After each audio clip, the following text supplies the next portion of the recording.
जय हिंद दोस्तों, मैं दिव्या स्वागत करती हूँ आप सभी का दिव्या जीएस सेंटर के इस यूट्यूब चैनल में, जिसमें हम 27 अप्रैल से रिलेटेड जितने भी महत्वपूर्ण फैक्ट हैं और उनसे रिलेटेड जितने भी महत्वपूर्ण कवरेज हैं वो सब इस वीडियो में कवर करेंगे। तो आइए आज का वीडियो स्टार्ट करते हैं। सबसे पहले कल के सवाल का जवाब जो कि था कि अंतर्राष्ट्रीय आपदा प्रतिरोधी बुनियादी ढांचे का 6वां संस्करण का आरंभ कहाँ हुआ। ऑप्शन है आपके ए नई दिल्ली, बी चेन्नई, सी गोवा या डी मुंबई। तो इसका आंसर हो जाएगा आपका ए नई दिल्ली। नई दिल्ली में किसने किया? तो किया है हमारे पीएम जो है नरेंद्र मोदी जी द्वारा ये आयोजन किया गया, मतलब इसका जो उद्घाटन है वो। और क्यों किया गया, इसका उद्देश्य क्या था? तो इसका उद्देश्य था बेहतर आपदा जोखिम प्रबंधन, समुदाय आधारित डीआरएस, स्थानीय अनुकूलन पहल और अनुसंधान और विकास में निवेश, सामाजिक सुरक्षा जाल को मजबूत करना, साझेदारी बनाना और अंतर्राष्ट्रीय सहयोग को बढ़ावा देना इसमें शामिल था। पहला क्वेश्चन देखते हैं आज का। विश्व कांग्रेस 2024 का आयोजन किस देश में किया जा रहा है? ऑप्शंस आपके A Switzerland, B Netherlands, C France या डी कनाडा। तो इसका आंसर हो जाएगा ऑप्शन बी नीदरलैंड। नीदरलैंड में जो है विश्व ऊर्जा कांग्रेस 2024 का आयोजन किया गया। अब इससे रिलेटेड डिटेल्स हैं कि भारतीय अक्षय ऊर्जा विकास संस्थान लिमिटेड, जिसे शॉर्ट फॉर्म में क्या कहा जाता है, इसे कहा जाता है इर्डा, के अध्यक्ष और प्रबंध महानिदेशक कौन है? अभी प्रदीप कुमार दास ने नीदरलैंड के रॉटरडैम में आयोजित विश्व ऊर्जा कांग्रेस, जिसे वर्ल्ड एनर्जी कांग्रेस कहा जाता है, इसके 26वें संस्करण में इन्होंने भाग लिया। और साथ ही उन्होंने कहा कि भारत नवीनीकरणीय ऊर्जा स्थापित क्षमता में विश्व स्तर पर इसका कौन सा स्थान है? चौथा स्थान है। भारत का स्थान किस में है? नवीनीकरणीय ऊर्जा क्षमता स्थापित करने में चौथा। अगला सवाल देखते हैं आज का। अमिताभ चौधरी को किस बैंक के एमडी और सीईओ के रूप में फिर से नियुक्त किया गया है? ऑप्शन आपके ए एक्सिस बैंक, बी एसबीआई, सी पीएनबी, ये डी यस बैंक। तो इसका आंसर हो जाएगा आपका ए एक्सिस बैंक। एक्सिस बैंक में जो है इनको, ये जो है तस्वीर में आपके अमिताभ चौधरी जी, इनको एक्सिस बैंक के फिर से एमडी और सीईओ के रूप में नियुक्त किया गया है। और इससे पहले कौन थे? तो इससे पहले भी यही थे और इन्हें इसी पद पे पुनर्नियुक्त किया गया है। और एक्सिस बैंक बोर्ड ने जो है इन अमिताभ चौधरी जी को कब तक के लिए? तो 1 जनवरी 2025 से 3 साल तक के लिए फिर से नियुक्त कर लिया गया है और ये उनका 3 साल का दूसरा विस्तार होगा। ठीक है, अगला और इससे रिलेटेड डिटेल्स हैं कि एक्सिस बैंक में ये किस रूप में शामिल हुए थे। तो ये जो अमिताभ चौधरी जी हैं, ये 2019 में एमडी और सीईओ के रूप में बैंक में शामिल हुए थे। और इससे पहले वे क्या करते थे? तो वे एचडीएफसी लाइफ के एमडी और सीईओ थे। अगला सवाल है, हाल ही में चर्चा में रहा भारतीय ऐतिहासिक अभिलेख आयोग किस मंत्रालय के तहत कार्य करता है? ऑप्शन हैं आपके ए गृह मंत्रालय, बी विज्ञान एवं प्रौद्योगिकी मंत्रालय, सी संस्कृति मंत्रालय या डी खान मंत्रालय। तो इसका आंसर हो जाएगा आपका सी संस्कृति मंत्रालय ने जो है भारतीय ऐतिहासिक अभिलेख आयोग के तहत कार्यरत है। और इसमें जो है इसका रिलेटेड डिटेल ये है कि केंद्रीय संस्कृति मंत्रालय के तहत कार्यरत भारतीय ऐतिहासिक अभिलेख आयोग, जिसे IAHRC के नाम से भी जाना जाता है, ने एक नया लोगो और आदर्श वाक्य अपनाया है। और यह अभिलेखीय मामलों पर एक शीर्ष सलाहकार निकाय है। इसकी स्थापना हुई थी, तो स्थापना हुई थी आपके 2019 में। अगला सवाल देखते हैं। भारत की पहली बहुउद्देशीय ताप और बिजली ग्रीन हाइड्रोजन पायलट प्रोजेक्ट की शुरुआत किस राज्य में हुई? ऑप्शंस हैं आपके ए उत्तराखंड, बी अरुणाचल प्रदेश, सी सिक्किम या डी हिमाचल प्रदेश। तो इसका आंसर हो जाएगा आपका डी हिमाचल प्रदेश। हिमाचल प्रदेश में जो है SJVN लिमिटेड ने हिमाचल के झाकड़ी में 1500 मेगावाट के Nathpa Jhakri hydrogen power station में भारत की पहली बहुउद्देशीय ताप और बिजली ग्रीन हाइड्रोजन पायलट प्रोजेक्ट की शुरुआत की है। और ये प्रोजेक्ट जो है ग्रीन हाइड्रोजन के साथ 25 किलोवाट क्षमता के ईंधन सेल के जरिए बिजली भी पैदा करेगा। आप लोग याद रखिएगा कि कितने वाट के बिजली उत्पादन करेगा, तो 25 किलोवाट। अगला सवाल है, सुब्रमण्यम धारेश्वर का निधन हो गया, वह किस लोक नृत्य के लिए एक प्रसिद्ध गायक थे? ऑप्शंस आपके ए गरबा, बी कथकली, सी कथक या डी यक्षगान। तो इसका आंसर हो जाएगा आपका डी यक्षगान से रिलेटेड जो हमारे कलाकार थे सुब्रमण्यम धारेश्वर जी, इनका निधन हो गया है। और ये किस चीज़ में प्रसिद्ध थे? तो ये यक्षगान के लिए प्रसिद्ध थे। बात करते हैं सुब्रमण्यम धारेश्वर जी की, तो ये यक्षगान गायक सुब्रमण्यम धारेश्वर जी 67 वर्ष की आयु में इनका निधन हो गया और वह अपनी शानदार आवाज़ के लिए भगवत श्रेष्ठ के नाम से प्रसिद्ध थे। सुब्रमण्यम धारेश्वर ने यक्षगान के क्षेत्र में अपने 67 वर्ष के आयु के जीवन में 46 वर्षों तक की सेवा की थी और यक्षगान पारंपरिक लोक नृत्य का रूप है जो कर्नाटक के तटीय जिलों में प्रसिद्ध है। ये लोक नृत्य पड़ोसी राज्य केरल के थेय्यम कला रूप में चलता है, अर्थात ये जो है यहाँ के उनके राज्य में चलता है यक्षगान के नाम से, वहीं केरल में चलता है ये थेय्यम के नाम से। अगला सवाल है, किस देश या क्षेत्र के नियामक ने 6 भारतीय केंद्रीय समकक्षों की मान्यता रद्द कर दी है?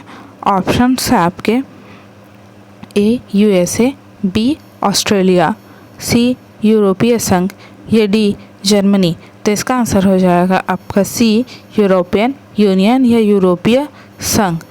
अब बात करते हैं जो 6 भारतीय केंद्रीय समकक्षों की मान्यता रद्द कर दी है, तो किसने? यूरोपीय संघ ने। यूरोपीय संघ के वित्तीय बाजार नियामक और पर्यवेक्षक यूरोपीय प्रतिभूति और बाजार प्राधिकरण, जिसे ESMA कहा जाता है, इन्होंने 6 भारतीय केंद्रीय समकक्ष CCP की मान्यता को जो है रद्द कर दी है। अभी 6 CCP कौन कौन से हैं? तो ये है क्लियरिंग कॉरपोरेशन ऑफ इंडिया, जिसे CCIL कहा जाता है। इसके अलावा इंडियन क्लियरिंग कॉरपोरेशन लिमिटेड, जिसे ICCL कहा जाता है। इसके अलावा NSE क्लियरिंग लिमिटेड, जिसे NSCCL कहा जाता है। और अगला है आपका MCXCL, और फिर उसके बाद है IFSC लिमिटेड, और उसके अलावा है आपका IICC, और लास्ट है आपका NICCL, जिसके फुल फॉर्म वाले नाम भी आप लोग इसमें देख सकते हैं। तो इनको जो है यूरोपियन यूनियन ने भारतीय केंद्रीय समकक्षों की इनकी मान्यता को जो है रद्द कर दिया है। अगला सवाल देखते हैं, विश्व बौद्धिक संपदा दिवस प्रतिवर्ष किस तिथि को मनाया जाता है? ऑप्शन है आपके ए 1 अप्रैल, बी 26 अप्रैल, सी 15 मई या डी 10 जून। तो इसका आंसर हो जाएगा आपका बी 26 जून को जो है हर साल विश्व बौद्धिक संपदा दिवस मनाया जाता है। और बात करें इसकी विश्व बौद्धिक संपदा दिवस की, तो ये एक वैश्विक उत्सव है, अर्थात ये पूरे दुनिया भर में मनाया जाता है, जो बौद्धिक संपदा IP अधिकारों के महत्व को प्रकाश डालता है। और फिर इससे रिलेटेड है कि विश्व बौद्धिक संपदा दिवस 2024, इसका थीम क्या था? तो इसका थीम था इस साल का IP और SDG, नवाचार और रचनात्मकता के साथ हमारे साझा भविष्य का निर्माण करना। थीम याद रखिएगा आप लोग, एक बार फिर से मैं रिपीट कर देती हूँ, IP और SDG, नवाचार और रचनात्मकता के साथ हमारे साझा भविष्य का निर्माण करना। अगला सवाल है, पहले इसके उद्देश्य और महत्व को देख लेते हैं, जो कि है विश्व IP दिवस का उद्देश्य IP अधिकारों और साथ ही इस नवाचार और रचनात्मकता और प्रगति को बढ़ावा देने में उनकी भूमिका के बारे में जागरूकता बढ़ाना है। इसके साथ ही ये जो है ये IP, पेटेंट, ट्रेडमार्क, औद्योगिक डिज़ाइन और कॉपीराइट शामिल है इसमें। ये अधिकार अन्वेषकों, रचनाकारों और व्यवसायों को अपने नवोन्मेषी आउटपुट की रक्षा करने, अर्थात अगर कोई उनकी कॉपी करता है तो उन पर कॉपीराइट क्लेम करने की और आर्थिक लाभ प्राप्त करने के लिए प्रोत्साहित करते हैं। और साथ ही आविष्कारों और कलाकारों को पहचानने और पुरस्कृत करने से समाज को उनकी प्रतिभा और योगदान से लाभ होता है। अगला सवाल है आज का, कि भारतीय नौसेना के अगले प्रमुख के रूप में किसे नियुक्त किया गया है? ऑप्शंस हैं आपके ए आर के धवन, बी करमबीर सिंह, सी दिनेश कुमार त्रिपाठी या डी आर हरि कुमार। तो इसका आंसर हो जाएगा आपका सी दिनेश कुमार त्रिपाठी। इनको जो है भारतीय सेना के अगले प्रमुख के रूप में नियुक्त किया गया है।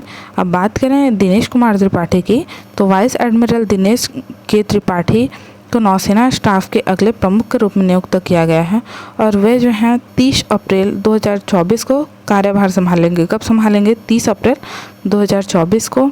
और वर्तमान नौसेना प्रमुख किसकी जगह लेंगे ये?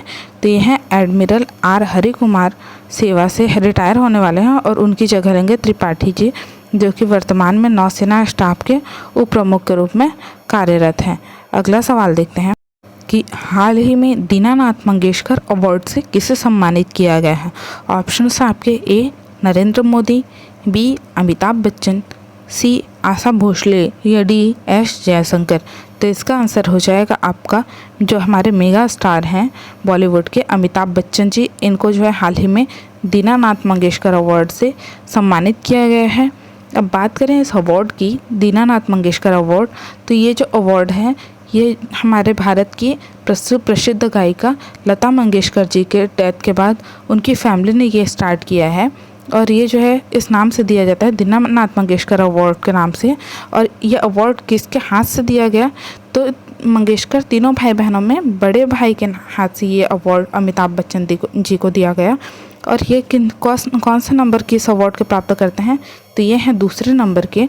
और पहले नंबर पे किसको मिला है? तो हमारे पीएम नरेंद्र मोदी जी को है ये अवार्ड मिला है देश सेवा के लिए। और अमिताभ बच्चन जी को कब मिला? तो ये मिला है आपके 24 अप्रैल को। अब बात करते हैं क्यों मिला, तो सिनेमा के क्षेत्र में इनके 5 दशक से अधिक योगदान के लिए। अभी जो इनकी आयु है अमिताभ बच्चन जी की, इनकी आयु है वर्तमान में 81 वर्ष और इन्होंने अपने इस 81 वर्ष के जीवन में 5 दशक से अधिक का जो योगदान है सिनेमा के क्षेत्र में दिया है, जिसके लिए इन्हें दीनानाथ मंगेशकर अवार्ड दिया गया। और इसी अवार्ड सेरेमनी में जो है इसके अलावा और किसको किसको दिया गया? तो AR रहमान जी को जो है मास्टर दीनानाथ अवार्ड दिया गया और इसके अलावा रणदीप हुड्डा जी को भी विशेष पुरस्कार से नवाजा गया। अगला सवाल देखते हैं आज का कि हाल ही में खबरों में रहा कालेश्वर वन्य जीव अभयारण्य किस राज्य में स्थित है? ऑप्शंस आपके ए उत्तर प्रदेश, बी हरियाणा, सी बिहार या डी झारखंड। तो इसका आंसर हो जाएगा आपका हरियाणा, बी हरियाणा। और अगला सवाल इससे रिलेटेड डिटेल्स है कि सुप्रीम कोर्ट ने हरियाणा के यमुनानगर जिले के पूर्वी हिस्से में स्थित कौन सा अभयारण्य, वो कालेसर वन्यजीव अभयारण्य के भीतर जो है 4 प्रस्तावित बांधों के निर्माण पर रोक लगा दी है, जो कि पूर्व में यमुना नदी के साथ हिमालय की शिवालिक तलहटी में स्थित है। और अभयारण्य की विविध स्थलाकृति मैदानों से लेकर 700 मीटर की ऊंचाई तक की पहाड़ियों तक इसमें घाटियां और मौसमी नदियां शामिल हैं। ठीक है, ये तो हो गए आज के करंट अफेयर्स। आज के लिए इतना ही। और जाते जाते आज का सवाल की है कि ईरान के साथ ट्रेड हेतु किस भारतीय कंपनी पर प्रतिबंध लगा है? ऑप्शंस आपके ए जैन शिपिंग, बी सीआर्ट, D port India private limited या डी उपरोक्त सभी। तो आप लोग को अगर ये वीडियो अच्छा लगा हो तो आप लोग प्लीज़ चैनल को लाइक कीजिए, सब्सक्राइब कीजिए और अपने दोस्तों के साथ शेयर कीजिए। साथ ही बेल आइकन को प्रेस कीजिए ताकि रोज़ आपको डेली करंट अफेयर्स के अपडेट जो है इसका नोटिफिकेशन सबसे पहले मिल सके। और साथ ही इस क्वेश्चन का आंसर आप लोग जितना हो सके उतने डिटेल में कमेंट कीजिए।